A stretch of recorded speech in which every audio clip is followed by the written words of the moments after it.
Assalamualaikum guys, welcome back. Posting ni dia viral dalam 2-3 hari lepas dan katanya dah 2-3 kali upload dan kena delete. Makanya sekarang ni aku nak bantu tuan punya posting untuk simpan satu kopi dekat YouTube channel aku dan harap-harapnya lah aku punya kopi ni takkan di-delete oleh mana-mana pihak. Benda ni aku share bukan sebab dia viral tapi sebab aku sahkan sendiri apa yang diperkatakan dekat dalam posting ni memang satu benda yang legit, satu benda yang benar. Sebabnya sebelum ni aku pernah ada projek untuk interview kilang-kilang OEM yang ada dekat sekitar Malaysia ni dan proses yang diperkatakan tu memang macam tu lah yang terjadi. Cumanya projek interview kilang OEM yang aku buat tu ialah kilang OEM yang legit lah, maksudnya yang memang selamat dan bukan melibatkan barang-barang kosmetik yang ada chemical berbahaya. Contohnya ada satu kilang minyak wangi yang aku pergi untuk interview dekat Melaka dan kilang ni memang ramai artis yang duk guna khidmat diorang untuk keluarkan produk minyak wangi diorang sendiri. Aku ingat lagi bos dia pernah hadiahkan aku satu perfume ni yang mana dia tanya dekat aku, I boleh bagi you satu perfume,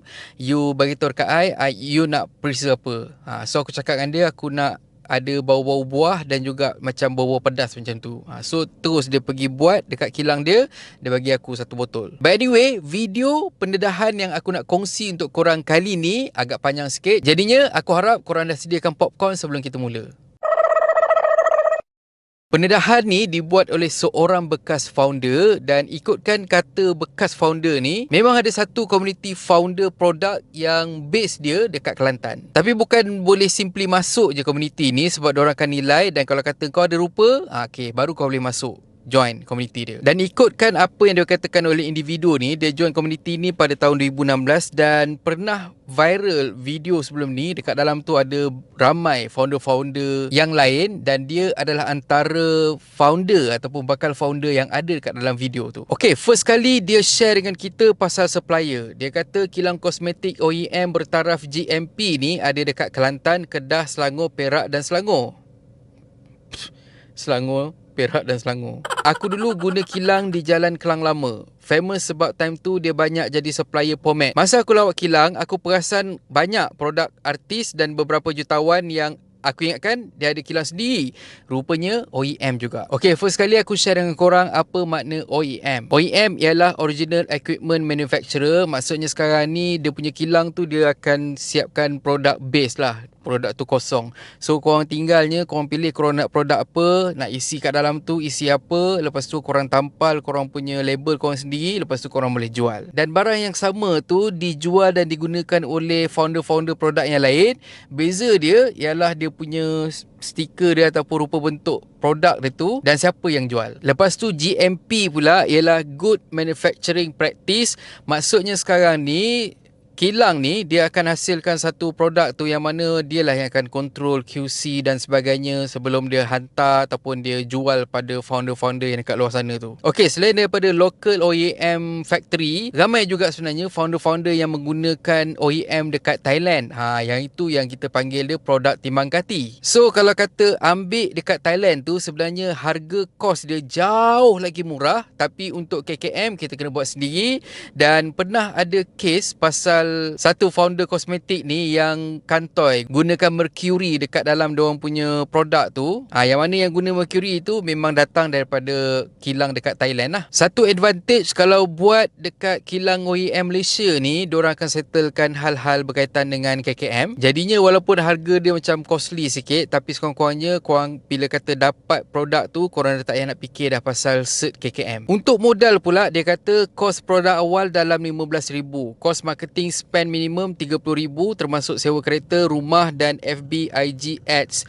Waktu tu TikTok orang tak pakai sangat dalam bisnes. So aku buat loan RM40,000 dan tambah sikit duit simpanan dalam RM10,000. Lepas tu dia sembang pasal database. Waktu tu geng founder ada share database agent yang bernaung bawah mereka. Tapi kena bayar sikit. Tak ingat berapa tapi dalam RM5,000 juga. Jadi jangan terkejut kalau korang jadi stokis untuk produk A, tiba-tiba dapat invitation jual produk B pula. Cuma stokis ni satu je mindset dia, produk baru jadi yang terawal jual cepat-cepat, lepas tu cari produk lain. Yang tu pun aku boleh sahkan memang ada jenis-jenis macam ni, maksudnya yang jual database. Sebabnya aku ada kawan programmer dulu yang mana dia kumpulkan data-data daripada telco dan sebagainya.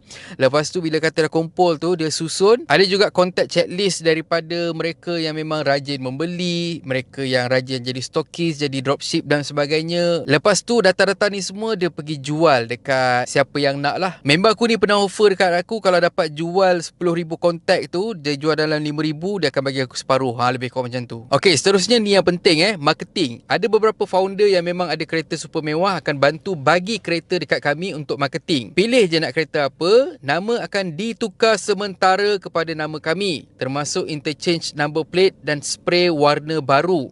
Ada agreement, biasanya tempoh sewaan dalam 3 bulan ke setahun. Tak ada bayaran dikenakan, cuma mereka nak persen daripada jumlah keuntungan untuk sepanjang tempoh sewaan itu. Bagi yang melingkup awal, kereta mewah tu akan dipulangkan balik. Okey, so ini memang satu modus operandi yang memang wujud. Dan aku rasa sebelum ni pun mungkin korang ada terbaca, ada orang yang mendedahkan yang ada syarikat yang buat sewa-sewa kereta ni, yang dia sewakan untuk tempoh jangka masa yang lama untuk founder ataupun influencer dekat luar sana. So of course kita ni netizen bila tengok dia pakai kereta Ferrari, kereta Lamborghini dan sebagainya, letak 200,000 dekat bonet kereta, lepas tu duk pening kepala, alah bonet kecil lah, tak boleh masuk duit, dapat masuk 200,000 je. Something lah, contoh lah ayat dia kan.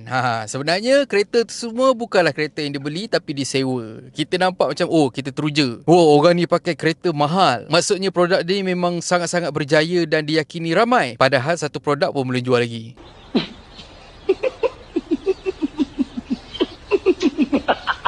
Dan lepas tu cakap pasal duit pula, kata 200,000 tak muat dekat dalam bonet kereta. Kan sebelum ni kan toy ada orang buat live, ada bukan founder lah, ada stokis ke whatever, orang yang menjual ni duk buat live. Lepas tu kan toy duit tu bukan duit ori, duit print rupanya. Selain kereta, founder juga ada buat sewaan rumah mewah untuk tujuan marketing saja. Biasanya kami ambil beribu gambar dalam beberapa hari dan dengan baju yang berbeza. Tapi gambar tu akan dipost di media sosial sikit-sikit setiap hari. Oleh sebab lokasinya jauh di Kelantan, aku sewa 3 hari je. So ini result dia selepas dia dah buat dah benda-benda mengarut ni semua. Aku berjaya jual 6,000 pieces dalam masa seminggu je. Tapi semua aku jual dengan ejen. Ejen yang biasa buat fake review dan marketing. Keuntungan aku dapat dalam RM12 setiap satu. So untung kasar dalam RM90,000, untung bersih dalam RM40,000. Kalau aku pakai kilang Thailand, untung bersih aku akan jadi 100 hingga ke 200k. Sebab tu geng yang buat di kilang Thailand mudah nak jadi jutawan dengan 2 ke 3 cycle saja. So secara conclusion daripada individu ni, kata dia penipuan yang aku buat dan juga diajar oleh geng founder, acah-acah ada kereta mewah, penipuan disorok sebab kereta tukar nama kepada nama aku dan nombor plate pun tukar, overclaim, buat review palsu bersama ejen dan founder lain, kami tukar-tukar review je. Tapi banyak penipuan review ejen yang buat dan share sesama dia orang. Waktu tu aku ada dalam 40 hingga ke 50 orang ejen satu Malaysia. Lepas tu acah-acah ada rumah mewah, padahal semua fake. Aku ambil beratus gambar dan upload ke IG sikit-sikit atas nasihat founder lain. Dan ini satu kesalahan yang dia tak buat tapi dia rasa bersalah sebab dia diamkan saja.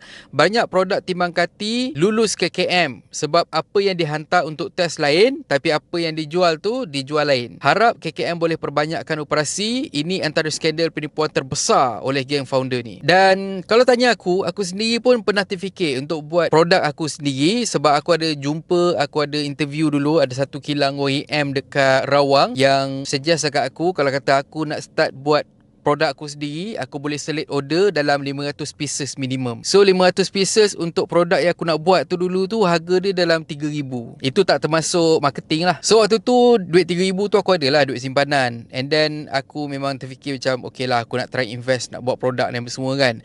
Tapi nak dijadikan cerita, waktu tu aku berselisih faham dengan ex-boss dekat company yang aku kerja sebelum ni. Tapi bukan Metro Wealth lah, sebab dekat Metro Wealth aku memang langsung tak ada simpanan.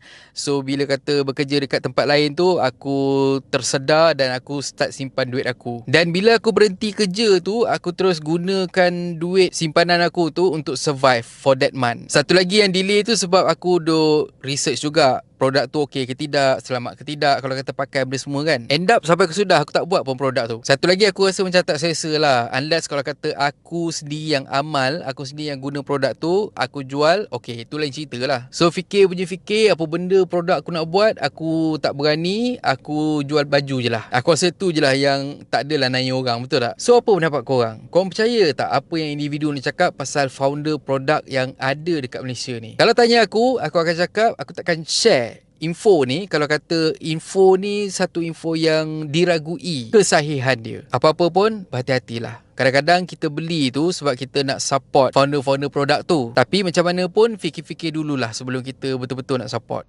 Ya?